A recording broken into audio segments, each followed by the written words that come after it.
Welcome to Not in a Huff with Jackson Huff, where we interview newsmakers, storytellers, and all-around interesting people. Sit back, relax, unless you're driving, and enjoy the show. Here's Jackson. Hello. I am Jackson Huff. This is Not in a Huff. Thanks so much for joining me. As always, really appreciate it. This week I'm speaking to August Aguilar. Now, this is a fascinating conversation about the world of indie filmmaking and kind of more specifically horror films.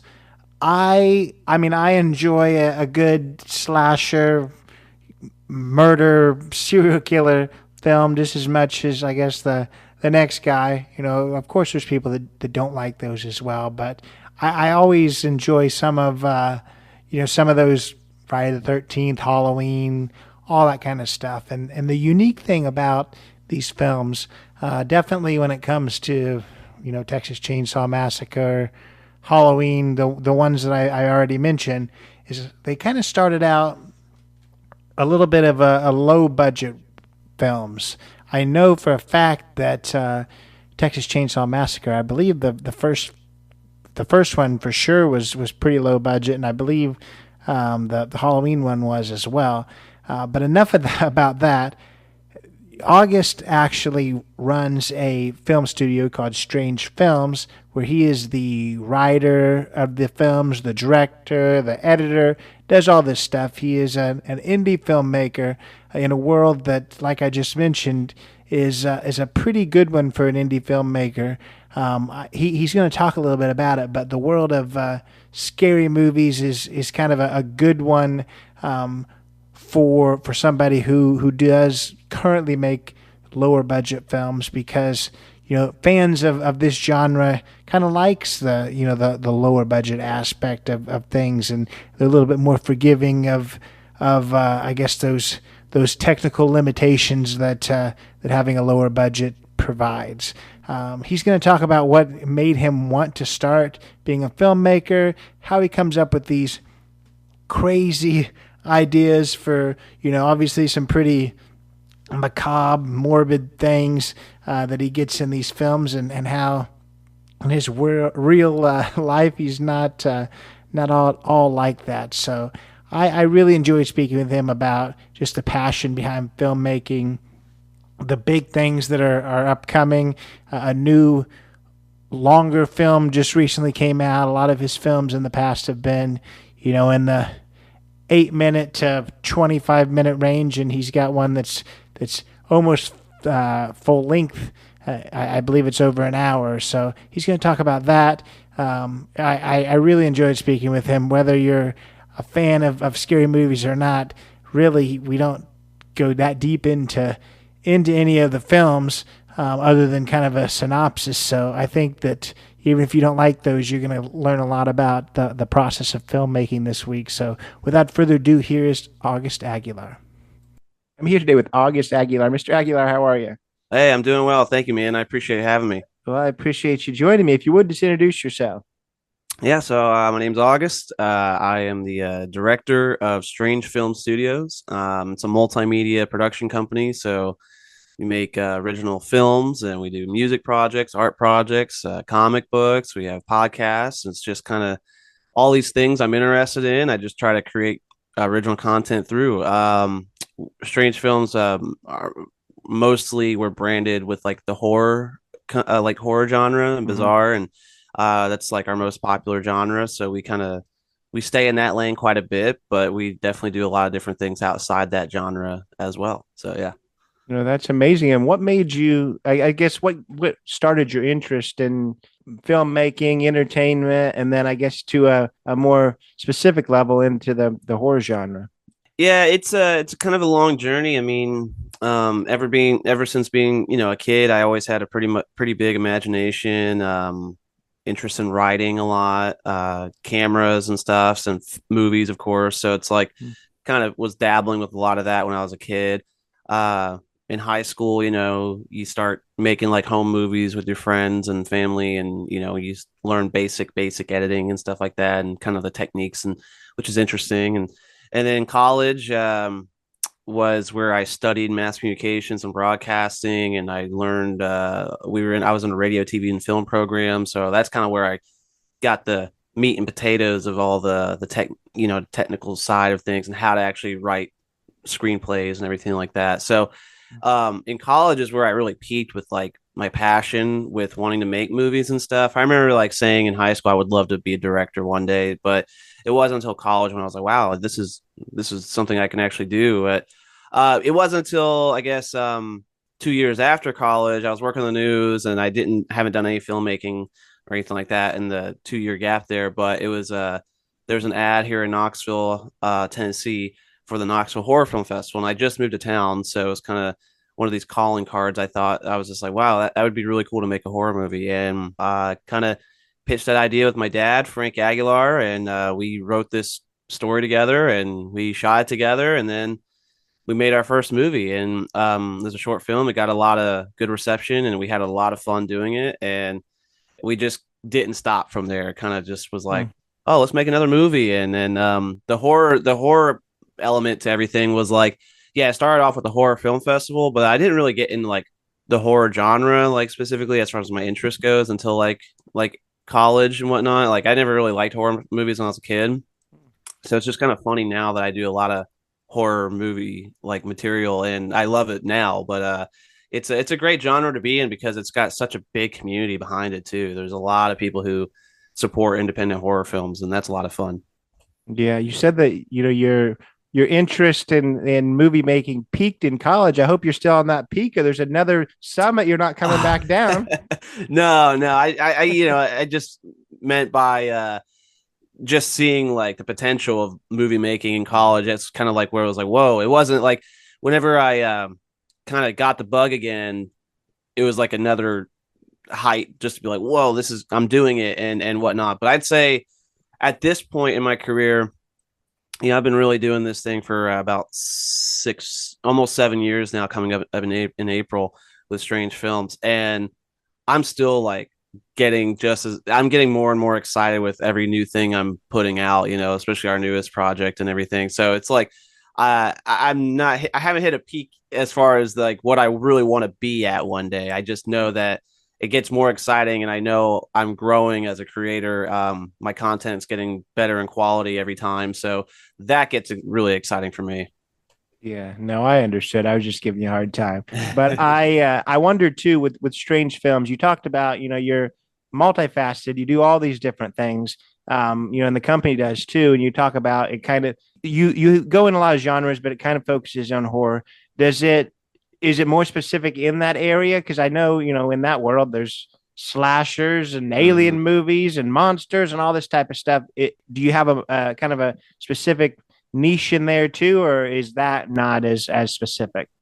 No, I'd say it's not as specific in the horror genre. I like to call it like more bizarre than anything, because we have movies that are like creature features. We've got movies that are like serial killers. We've got the slasher kind of movie. We have movies with aliens. We've got all kinds of different kinds of horror, and a lot of it's not so in your face. A lot of it's kind of slow burning or like character built and whatnot. But it's cool to play it like that, because you can just it's like a big playground of where you can go in the horror genre.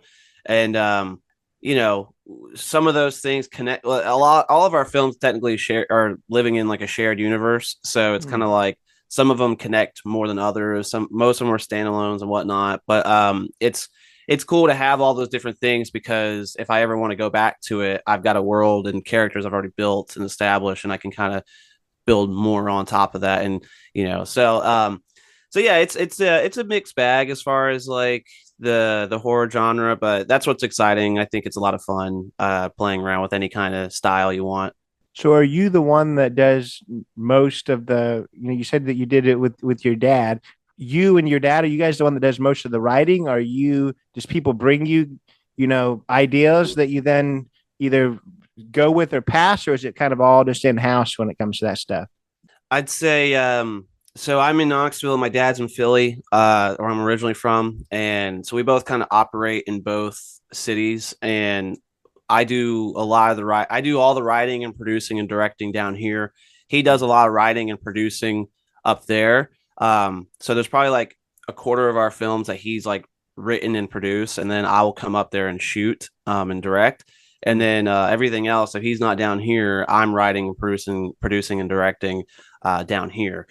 So it's a lot of it's mostly me. My dad will, like I said, write some stuff every once in a while, and we've put out some great films under his writing and producing.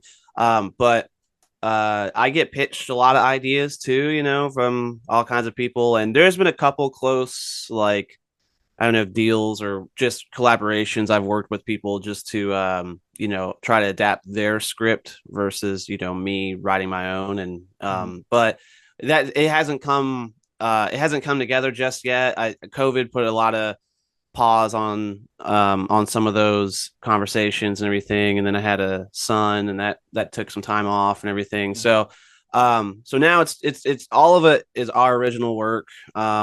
But something in the future I'd like to do is adapt, someone else's script or something like that. So those conversations are still being had, just depending on the right time and how to produce and realistically make that happen. But yeah.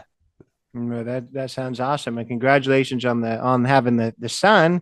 Thanks. Yeah, and I want to ask you too. I want to kind of ask you early in this interview. Tell us a little bit about some of the films that you have created, because obviously they're kind of your baby, if you will, because you just talked about how involved you are. So if you would, I know that you've done a ton, but if you can highlight just a couple and kind of what they're about, so people kind of know what they're getting into when they see a Strange Films. Yeah, sure. So, yeah, we've got a lot, and they're all available on like YouTube and our website, strangefilmstudios.com. But so we've got something. One of my favorite films we've done is called Raven. It's about an older man who used to be a serial killer when he was younger, and he never got caught. But as he got older, he got really sick, and he's like pretty much dying of like cancer, and he's shaky. He can't like really move that well. He's being taken care of by like a home nurse and stuff like that. But his thing that he always liked as far as serial killer is just like dark hair on women and stuff like that. So, and he always used his hands to strangle and whatnot. So he was called the Raven Hair Strangler back in the day. But again, never got caught. So flash forward to him being an older man who's not in good health. He there's these two women who happen to get like an Airbnb next door, and they have the dark hair and everything. It's just kind of like a flashback of like this he knows he's dying, and he's just like, well, in his mind he's like, I'm gonna go for it one more time. So it's kind of like an older man now gets out of retirement of being a serial killer and tries to get one more kill under his belt before he goes. But so that's the premise of that. It ended up becoming one of our most popular movies. We got another film that's not so intense. We've got a film called Center City. It's shot all in Philadelphia, up in Philly, and it's a black and white film noir. It's kind of like a jazz. It's all original jazz music. It's shoots like beautiful things around the city.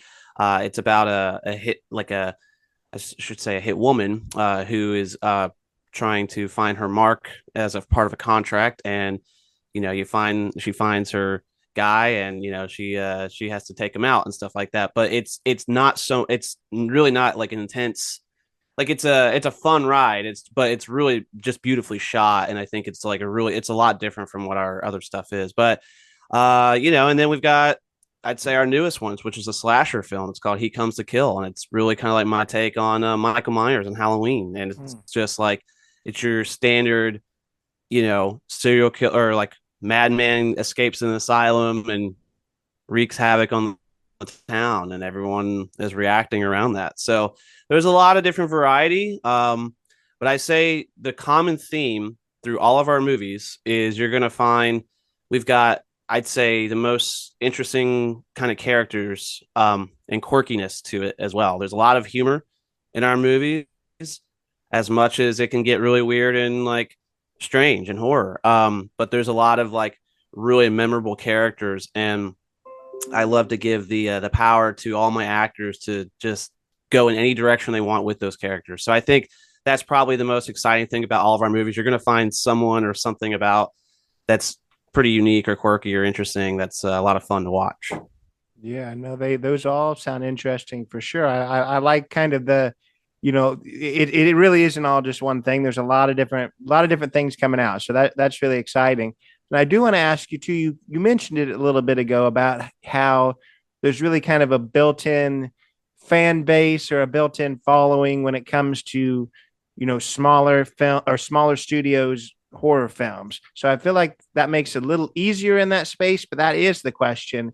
You think it's easier as a smaller studio to create horror films rather than, love stories that would probably be, I mean, you could probably make them cheaper given that there's not, any special effects or makeup or anything to those other than, regular type things.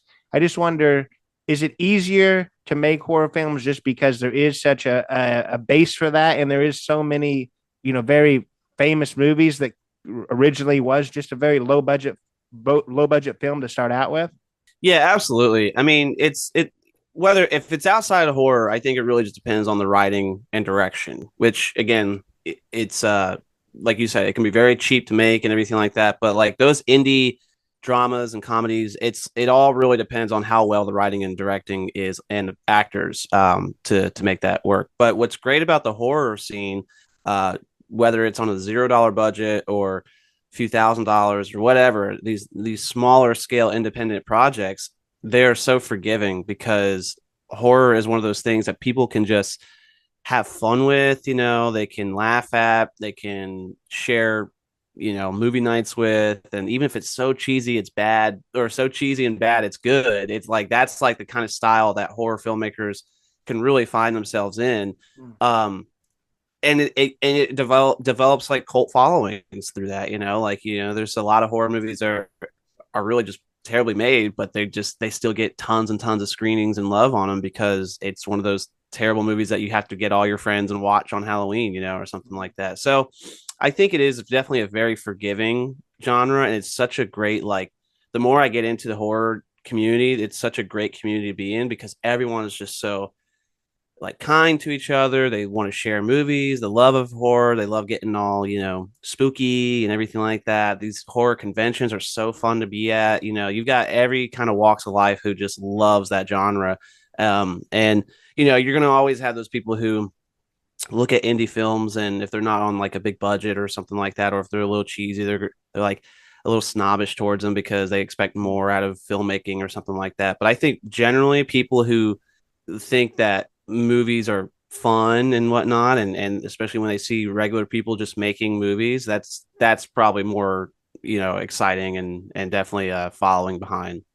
Yeah, no, I like that. And that kind of brings up a good question of because there is so many, scary movies that are just goofy. You just watch it because it's goofy. So I wonder when it comes to making them, obviously you can go both ways, but do you always take yourself seriously on it? Or are you ever like, this is just a pretty cheesy film and I hope people just enjoy it?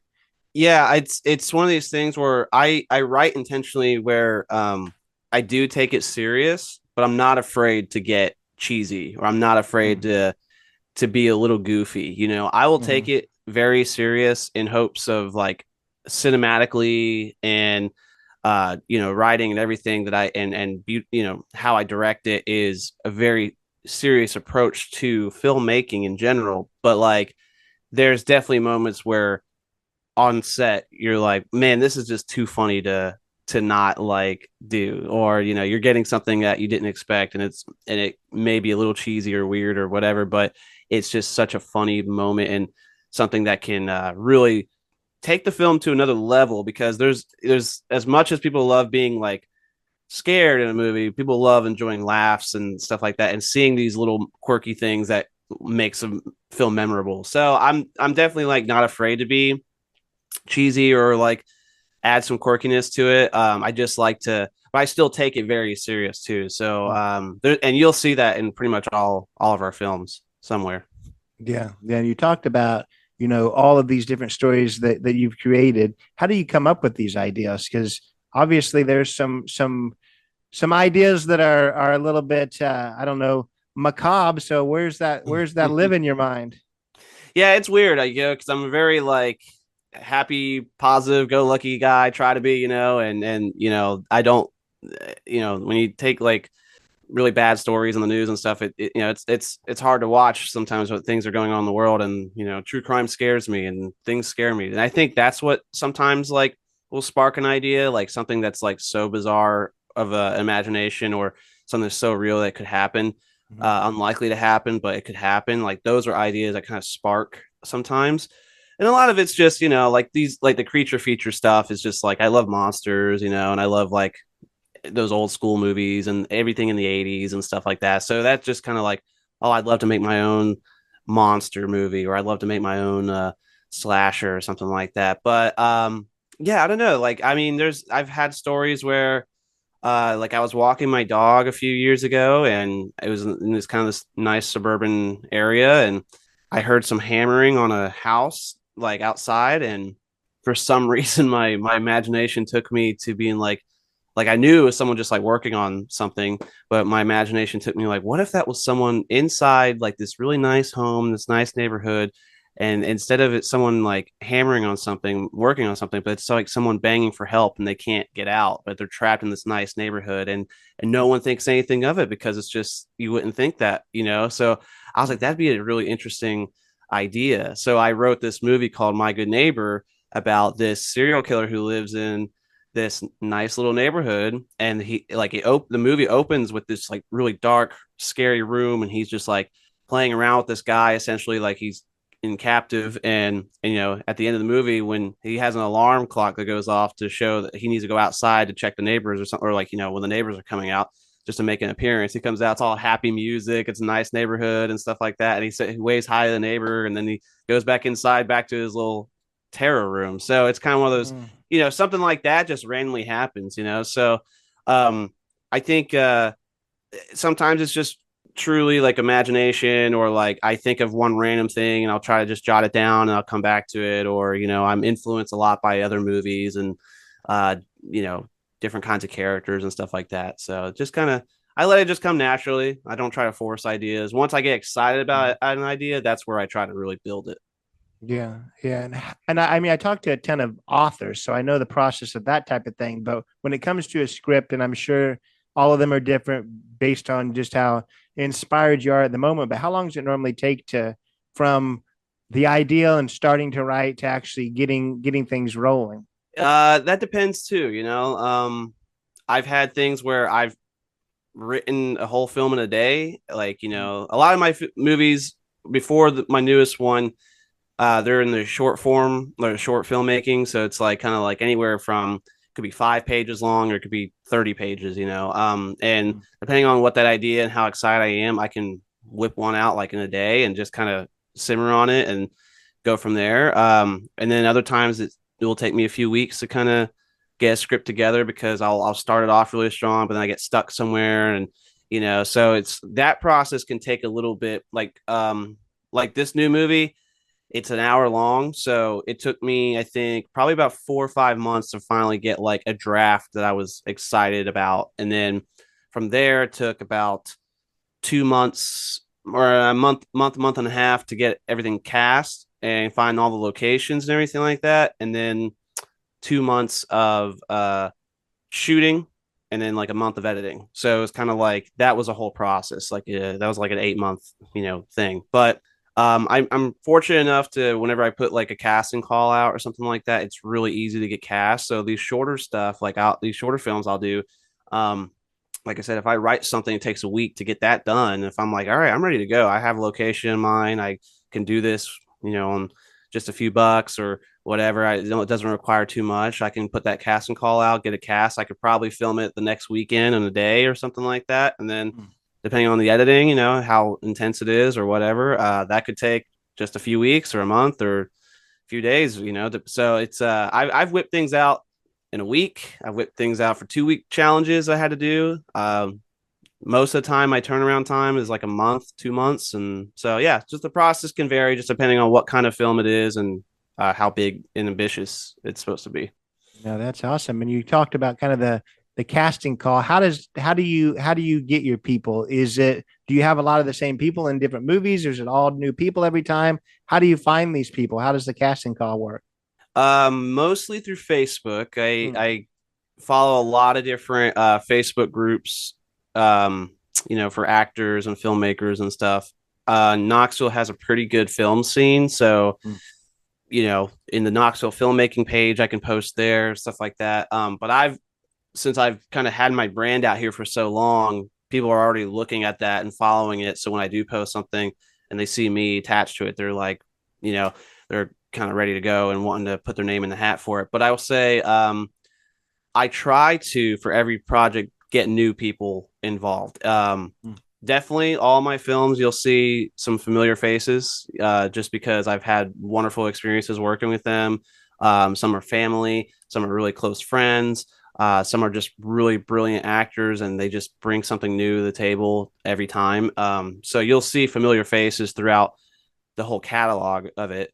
But most of the time, every film, I try to get new people, because the more people I can bring into what I like to call a Strange Films family, the more audience I'm going to be able to get as well, because all their friends and family are going to be excited for what they're doing. Everyone that's been previously involved with it and coming back, they're excited again. And, you get wider reaches every time we make a new movie. So I definitely try to bring new casts. And one thing I like to do is I like to try to bring in people, not a whole cast of them, but maybe one or two people who have never acted before, because I think it's a really interesting process. You got to have someone who's really passionate about like wanting to act, though. You can't just like bring somebody who doesn't care.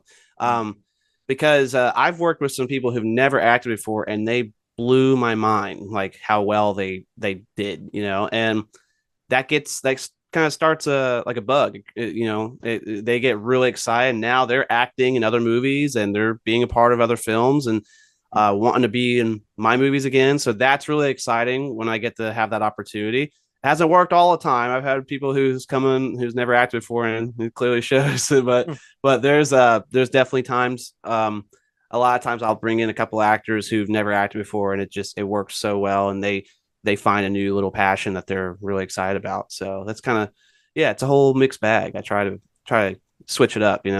No, I think that's awesome for sure. And I want to ask too about the end result when it comes to these films. Obviously, you're so involved from literally the beginning of the idea to the final edit. So are you, once it comes out and everything, are you able to actually enjoy these films? Are you able to watch them for what they are, or do you watch and say, "Oh, that should have shot this a little differently," or "Why is that like it?" Or how do you look at the films once they come out?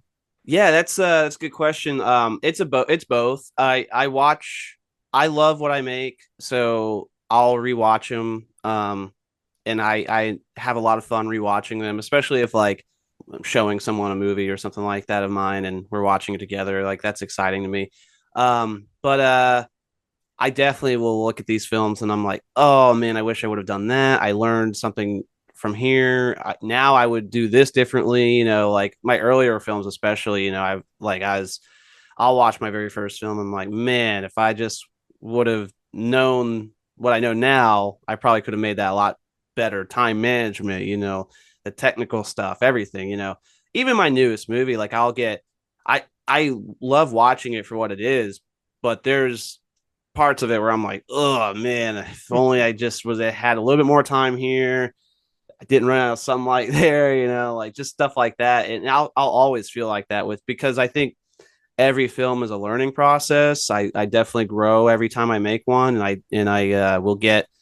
I'll learn like what not to do for things, what works, what doesn't work, and but I definitely enjoy watching them. Like I just watched one of my old movies a few days ago. Haven't seen it in like a while, and I still got like a laugh out of it. Still got the excitement behind it and stuff like that. And so yeah, but I don't. I sometimes I won't look at them for a while. I kind of once it's out, I'm like, all right, now I can get that off my mind for however long. But when it's time to revisit them, I still enjoy them. I'll still always kind of critique myself, when I'm watching these things.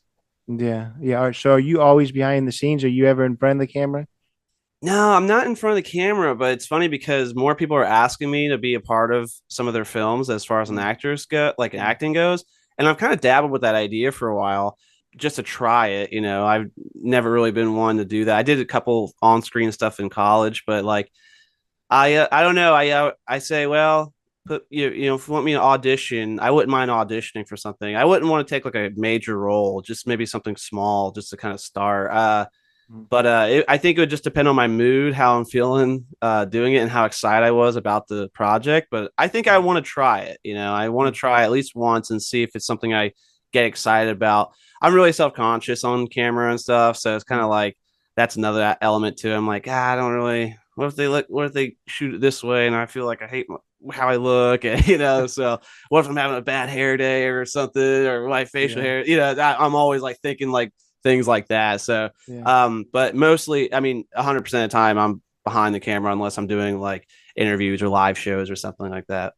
No, I got you. Well, more to come there maybe, but I wonder too because I've talked to people in the entertainment world, other people that have done kind of everything before, and I always like to ask this question. And hopefully, I'm not going to take your answer, but the people that are writers, producers, directors, and do it all. So I always like to ask if you could only do one, which one would you rather do? The funny answer that I've gotten before was whatever one I'm not doing right now, because when I'm doing one, I hate it, and then I move on and I hate that one. So which one, if you had to just pick one, what would you be doing?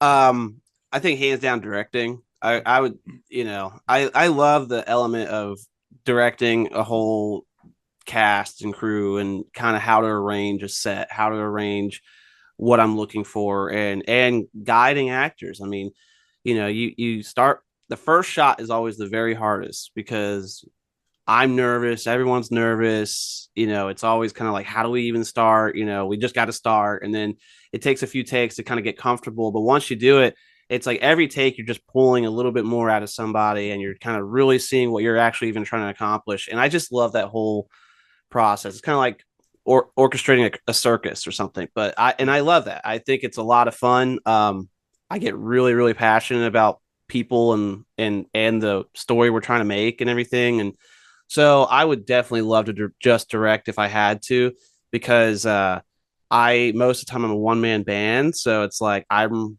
running the audio, I'm setting the lights up, I'm running the camera, I'm directing, I'm doing all this stuff. And I've had shoots where I've had people to do that for me and I can just direct.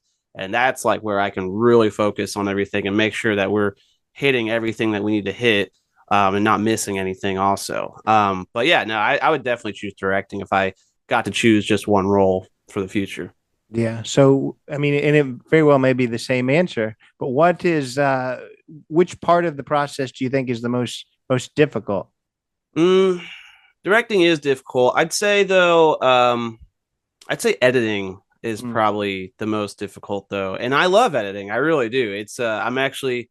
I take pride in how I edit. I've won a few awards for best editing and stuff like that. I used to edit in the news. I'm a quick editor and stuff like that, but it is still the most frustrating and challenging part, I think, because it's just like you can have great footage or performances or whatever, but if your takes don't exactly match every take beforehand, or if you missed that one little shot that you needed to help transition something, is like, how in the world do I get this, done? How do I get this scene finished? And it's like, I mean, sometimes I'll sit there for hours and hours and hours with like a 10-second, like little segment of a movie that I'm just trying to just get right so I can watch it.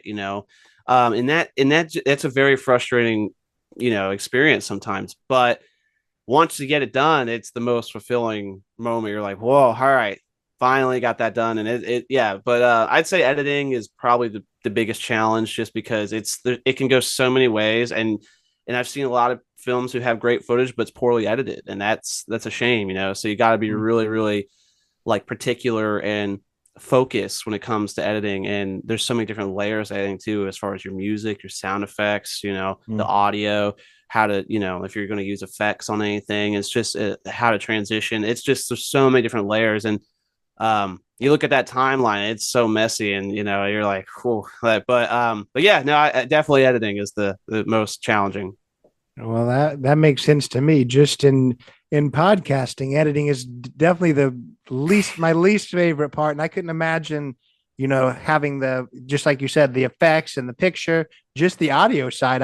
It can get a little challenging, so it doesn't surprise me at all that editing is where the struggle comes. So, we've talked about all these different things with your films. Tell us maybe something about filmmaking that would surprise people.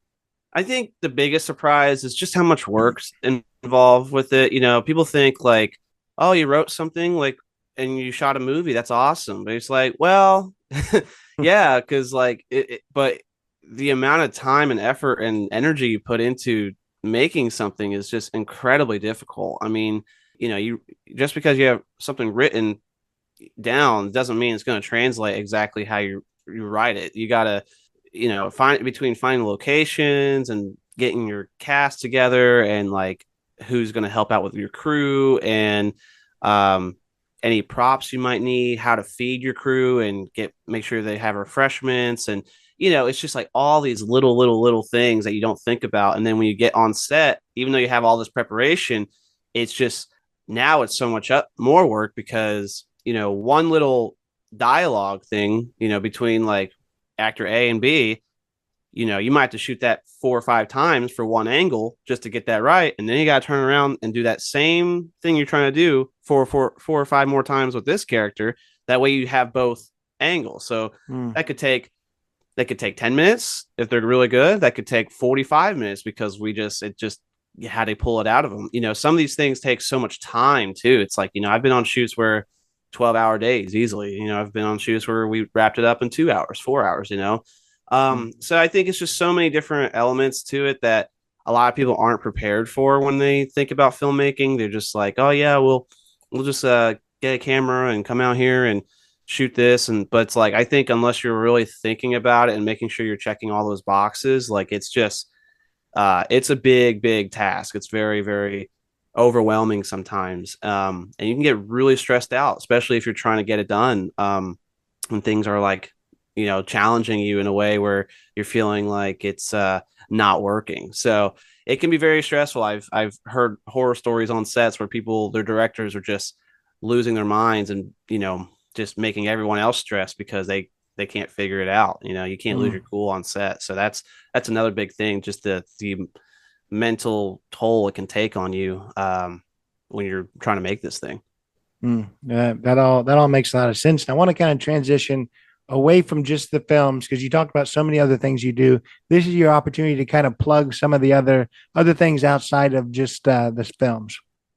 Yeah, sure. I'd say there's a couple big things that we really push. One is the comic books. So I started out making comics back in 2019. Really, the idea was we had this really successful little indie horror short called Cindy's Birthday Party. And I was like, I don't know, I was big into I'm still into comics, but like I just had this idea. I was like, wouldn't it be cool to make our films like a comic book? Because I always like the idea of comic books being made into movies, and whatnot. I'm a huge Marvel fan and stuff. And so I was like, we should make our movie into a comic book. And that's kind of where that idea started. Worked with my great friend, Tim Cervero. He does my logos for everything. And so I worked with him and we made this comic book out and we adapted Cindy's Birthday Party into a comic. So that got exciting. We made a second one based off another film called Passenger. And I just put out a new one called Pandora, Worlds Within.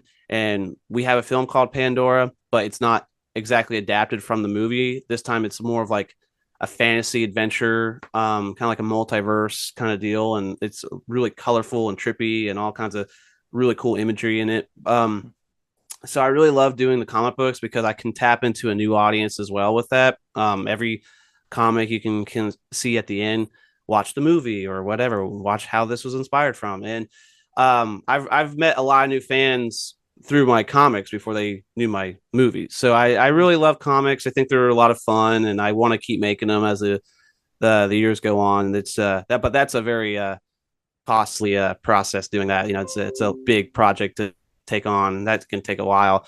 And then the other part is podcasting. I love podcasts, so we have a Strange Films podcast.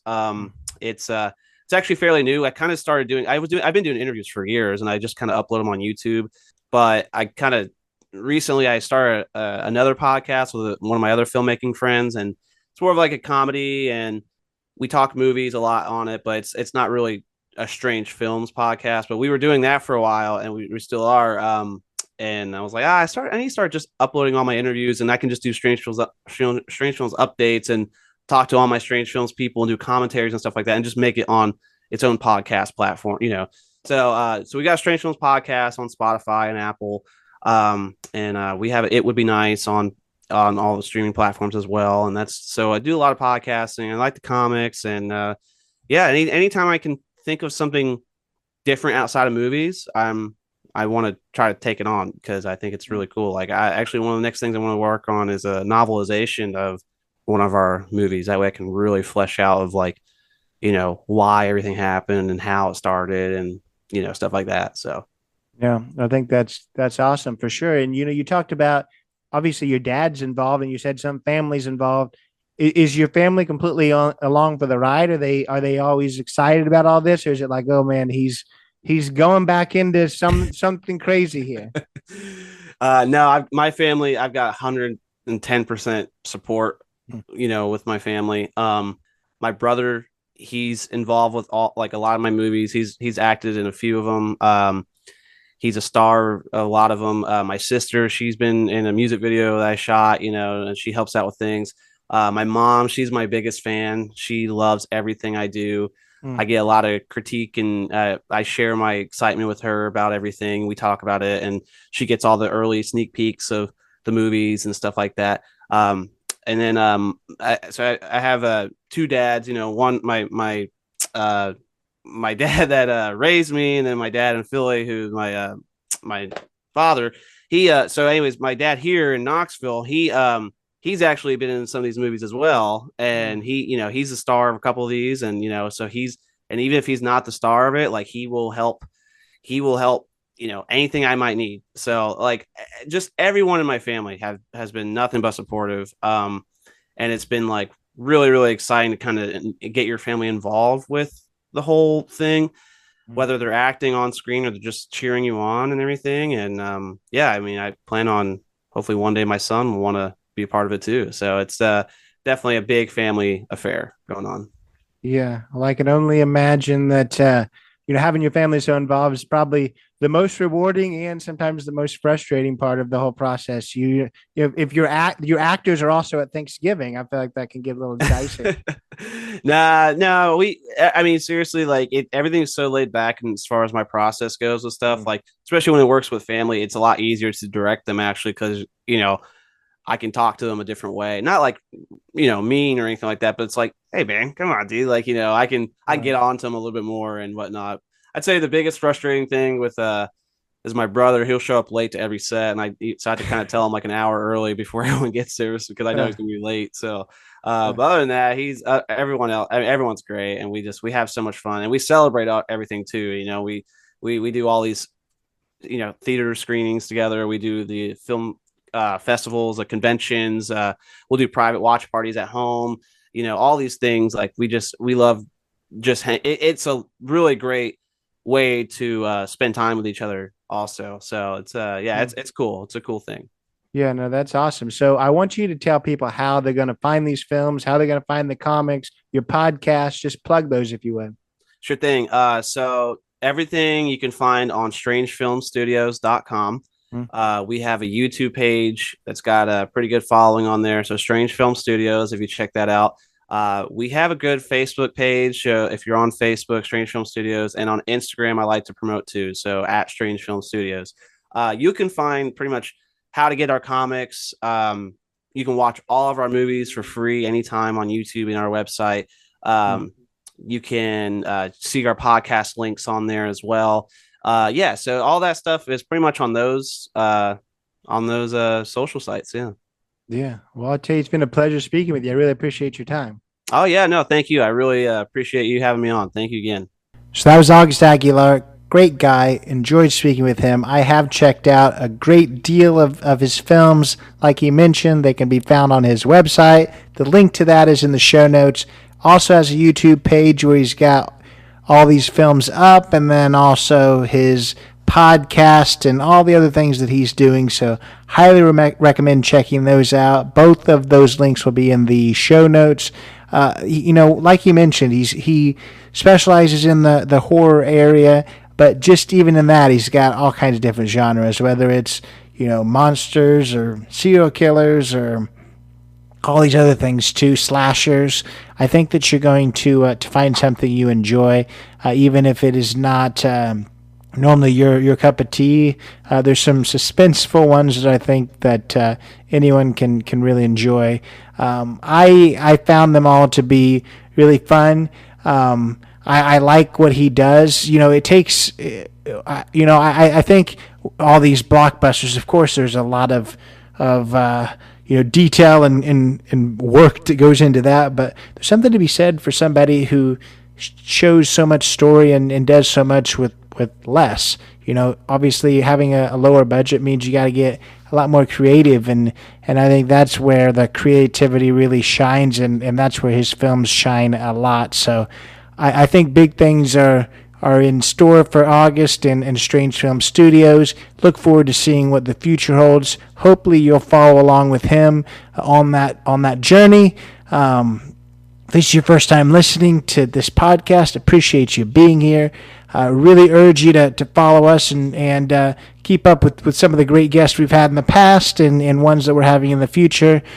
Not Enough Podcast on Instagram, Not Enough with Jackson Huff on Facebook, jacksonhuff.com. Appreciate you checking all those out. Leave a 5-star review if you would on Spotify and Apple. Leave a written review on Apple, even more amazing. But if you do nothing else, catch us next week. Take it away, Chris. This has been Not in a Huff with Jackson Huff. Thank you for listening. Be sure to join us next time, where we will interview another amazing guest who is sure to make you laugh or make you think.